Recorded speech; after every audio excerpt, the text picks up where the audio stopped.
Good morning. Good to have you with us. I'm Joe Fryer. And I'm Savannah Sellers. Thanks for starting your day with us. We're going to begin this hour in the Middle East, where U.S. forces have finished an 11th straight night of strikes against Iran. U.S. Central Command says the goal was to continue to degrade Iran's ability to hit commercial shipping in the Strait of Hormuz. President Trump says the U.S. is not finished at all with strikes against the Iranian regime. That's despite his repeated insistence that they want to make a deal. His administration is facing intense scrutiny over the war's growing price tag. Defense Secretary Pete Hegseth appeared before lawmakers yesterday to ask for $67 billion in funding after revealing more than $30 billion has already been spent. NBC News military analyst Colonel Steve Warren is standing by with a deeper look at these developments. We begin, though, with NBC News Washington reporter Alice Barr, who has the latest developments. Alice, good morning. Good morning, Joe. Secretary of State Marco Rubio said overnight Iran is not serious about negotiations right now, but that, quote, if they're serious, we're serious. That as President Trump comes face to face today with the war's devastating human costs.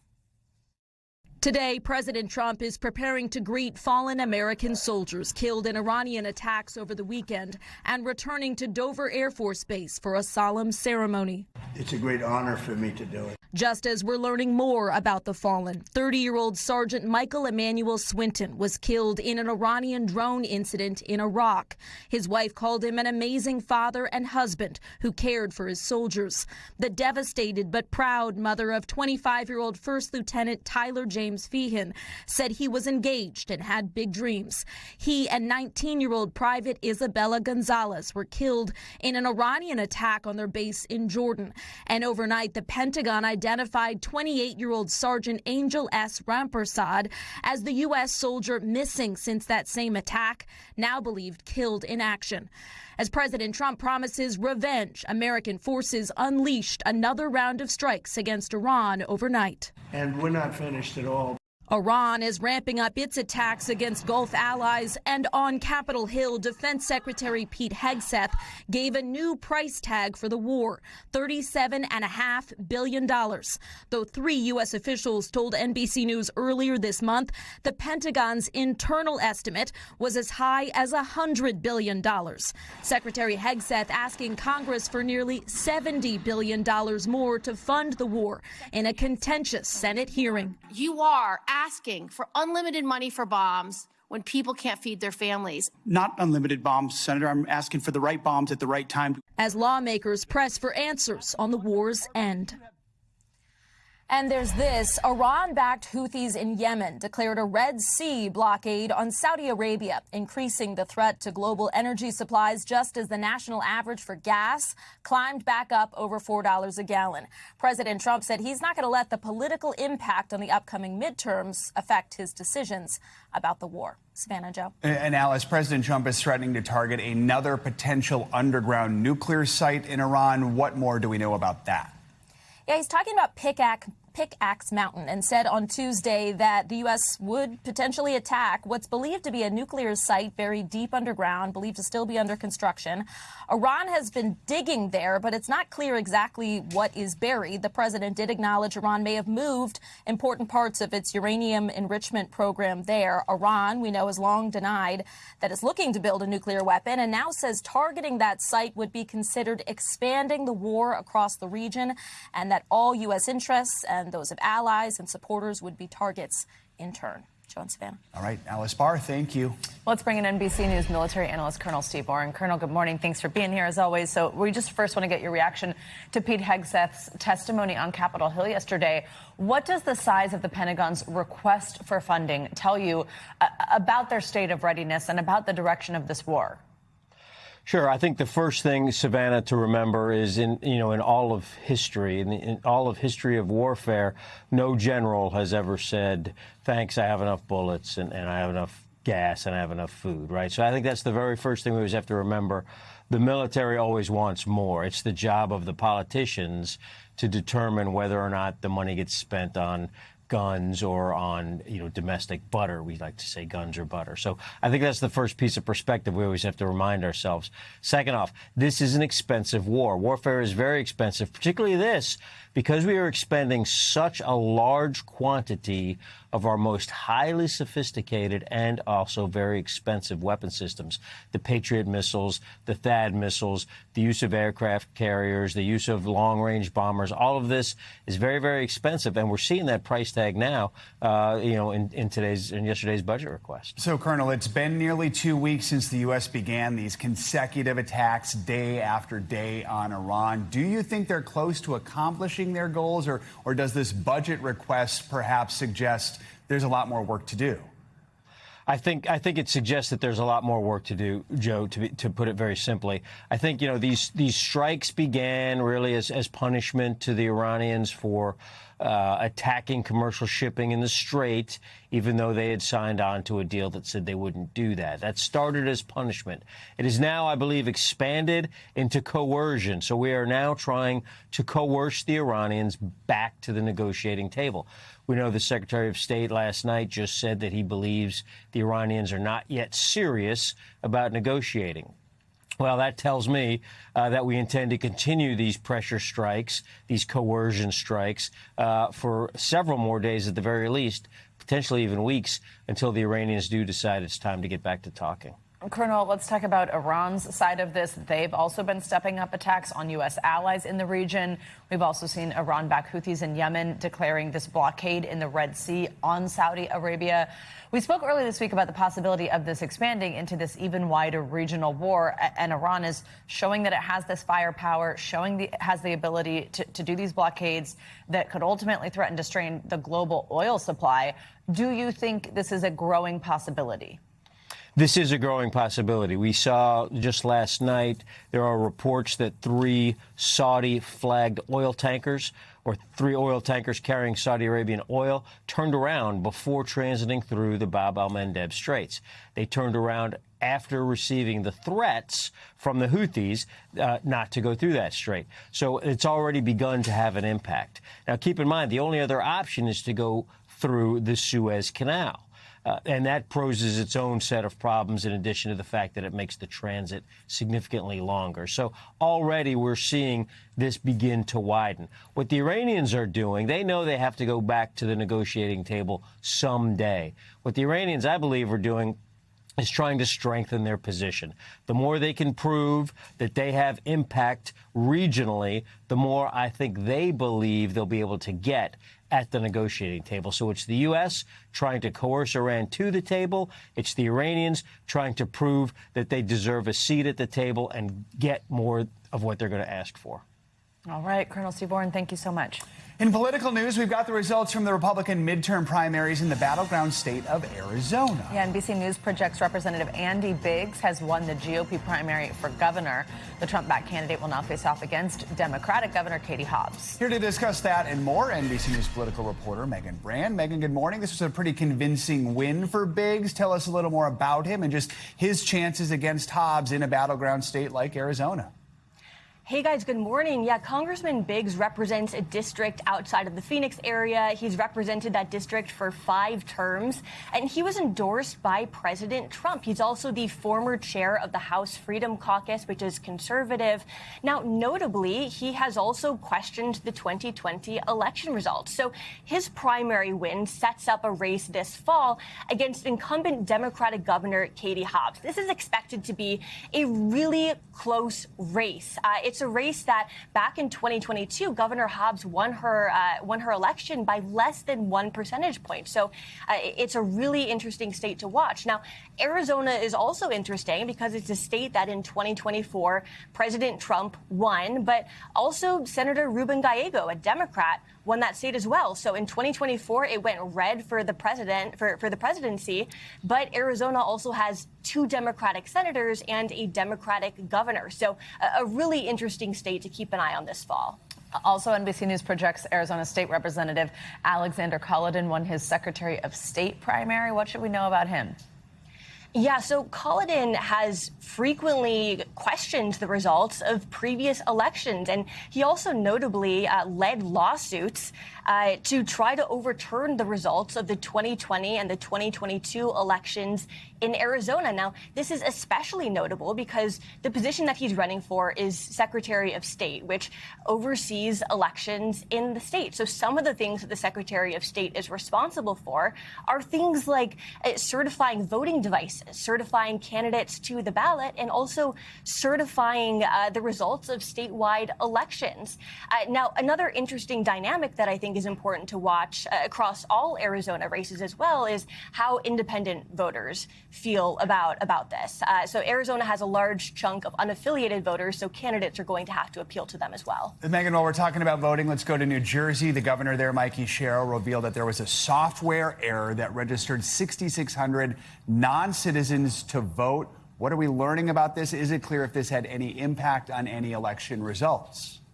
So the governor said that out of these approximately 6,600 non-citizens who were accidentally registered to vote, about 400 of them did cast ballots in previous elections. She said that these non-citizens were registered as Democrats, Republicans, unaffiliated, and that while she said it's unclear which elections that they voted in, she said that there was no evidence that these votes swayed election results in any meaningful way. So in terms of why this happened, she said that it was the result of, quote, a serious software error in New Jersey's motor vehicle system. I do want to note, though, as well, that she said that this happened in 2023 and 2024, which was before Governor Sherrill was in office. Take a listen to how she addressed this. This failure didn't occur under my watch, but accountability starts now.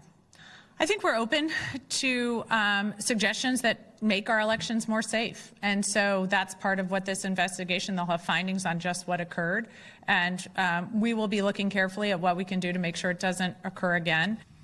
So the White House is weighing in with a spokesperson saying that, quote, this latest incident underscores the absolute necessity of the Save America Act. Now, Save America Act is a big priority for President Trump, and if passed, it would reshape how elections are operated in the U.S., but there's not enough support right now for that to ultimately pass, guys. Megan, one more thing. Last night on Capitol Hill, the House passed the stopgap funding bill, but this was months before the shutdown deadline. So why? I mean, is this a case of Republicans trying to get ahead of a potentially volatile issue before the midterms?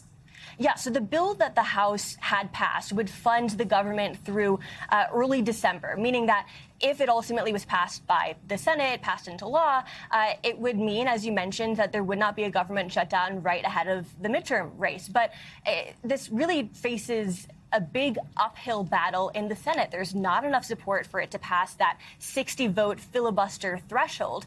And so while Senate Majority Leader John Thune has said that he would give it a vote in the Senate, he also said, he mentioned as well, that this doesn't have all of the provisions that the White House wants to. So Republicans could ultimately try to pass a government funding bill through a process called the reconciliation process, which would basically allow Republicans to pass it with a simple majority, but that also limits the types of provisions that could ultimately be included in the bill. So right now, we are up against a funding deadline of the end of September, meaning that if Congress does not fund the government at that point, then we would see a government shutdown, which would happen shortly before midterm elections, guys. All right. Megan Brand in Washington. Thank you.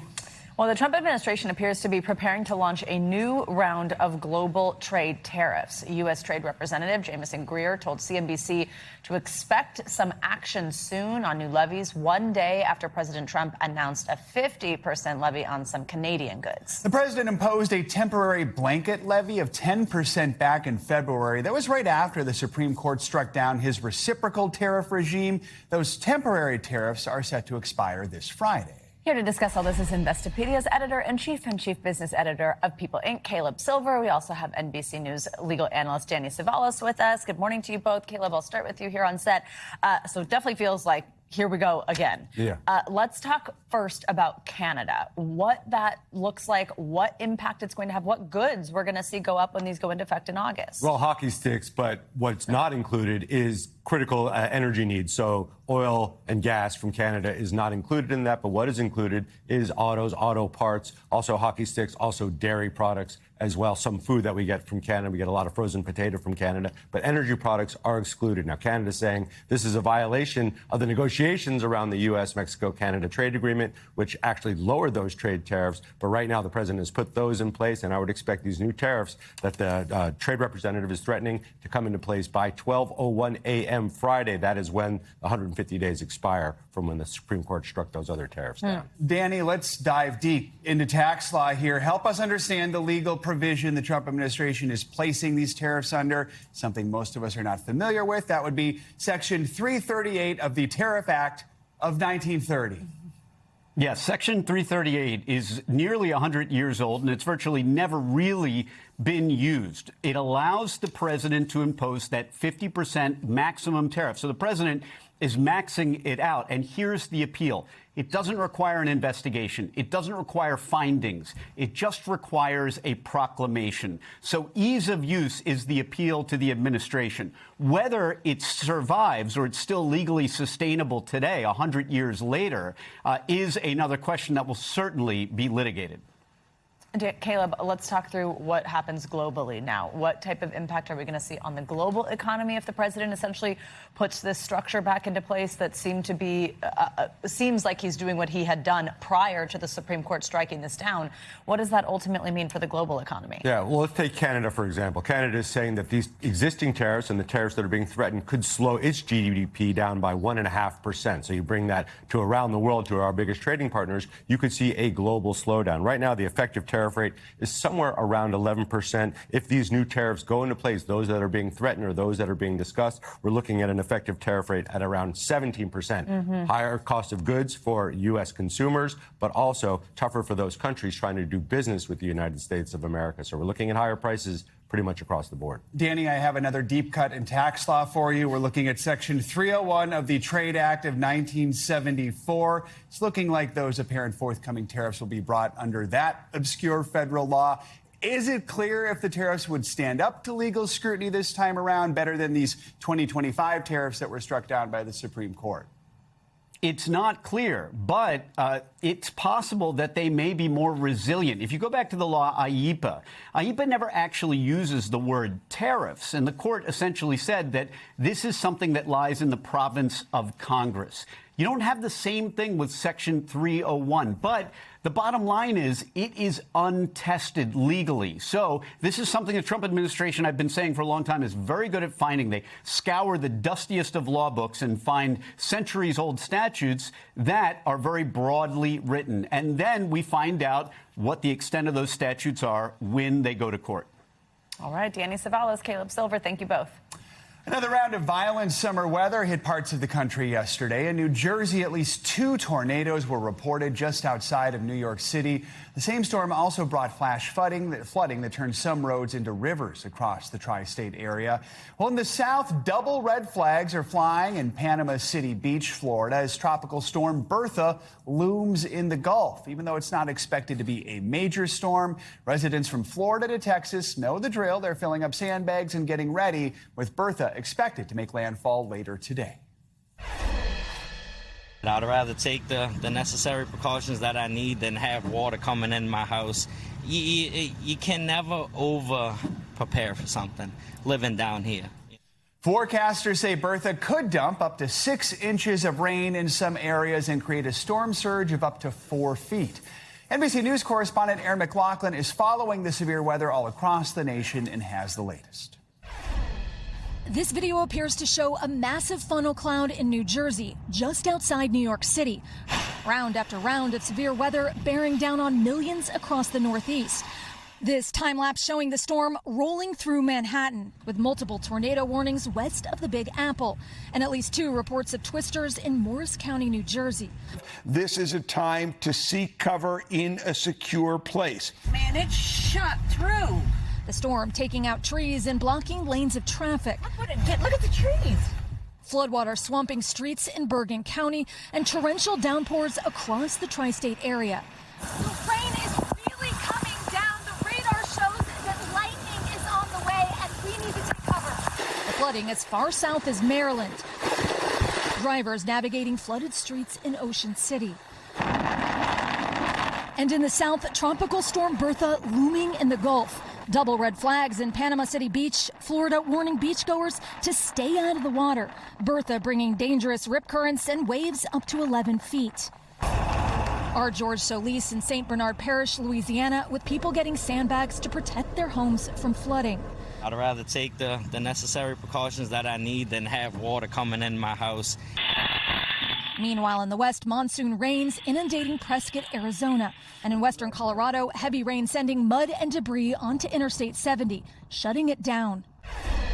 And here in New Jersey, I spoke to one man who told me that he was driving his car down this road when all of a sudden a wall of water just came gushing toward him, stranding him inside of his vehicle. He said the water was all the way up to that tree. You can see that the water now has receded. He's okay. His car has been towed, but it's a powerful demonstration of just how dangerous and fast these floods can be.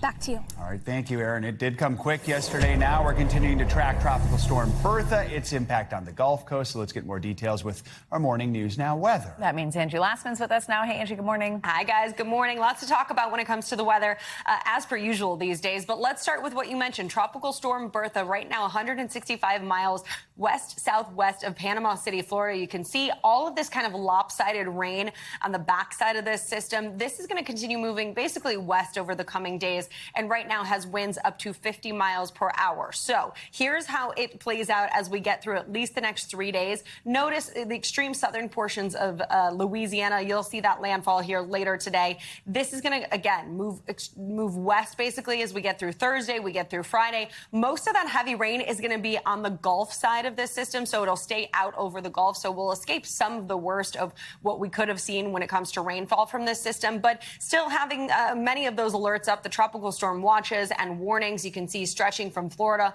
all the way back to Louisiana, including New Orleans, Gulfport, and Pensacola, as we gear up for some impacts when it comes to wind and a bit of rain, and as well as that storm surge from this system. There's those wind gusts, peak wind gusts, 30, 40, maybe 50 miles per hour plus if you get closer to the coast and extreme southern portions of Louisiana. This is going to be kind of just a gusty day for folks across this region, so heads up through tomorrow. We'll also see the potential for some inundation when it comes to storm surge up to 4 feet. These are peak storm surge values. I'm not expecting anything crazy, but still you might notice some of that water in areas that you don't often see it. And on top of that, we do have the potential to pick up some rainfall. But again, notice the heaviest of it is way to the southern portions of Louisiana, upwards of maybe 3-4 inches in those spots. And otherwise, all our attention is going to be on folks across the mid-Atlantic, where we've got flood alerts up, 13 million people impacted by this, and just kind of ongoing rain over the next day or two. This is what we'll deal with today. Notice that we do have some of these thunderstorms possible, with a slight risk of some of those kind of firing up into the afternoon hours. But this system kind of just stays hanging around, and that means so does the rain. I wouldn't be surprised if we see some minor flooding across parts of the mid-Atlantic, even the southeast for tomorrow. The good news is, as we gear up for some of that ongoing rain for tomorrow across the southeast, they need it. So this will be beneficial rain for folks in that region as we get through the day tomorrow, but we will have to watch for the severe weather today, guys, across parts of the mid-Atlantic. All right, Angie, so much going on. Thank you so much. Well, this brutal summer heat, it's even affecting aquatic life in our oceans. Experts say the coast of California is experiencing the most shark encounters and sightings in a decade due to warmer waters. One sighting was caught on camera just this week. I mean, look at this. You can see here, that is a great white shark swimming terrifyingly close to a group of kids in the ocean. NBC News correspondent Liz Kreutz has a look at this phenomenon. A shocking video off the coast of Southern California. A 10-foot great white shark spotted dangerously close to a group of children swimming north of Los Angeles. The kids seen smiling and even waving to the drone camera, seemingly unaware that the massive predator was just feet away. I did get nervous. My heartbeat did go a little higher.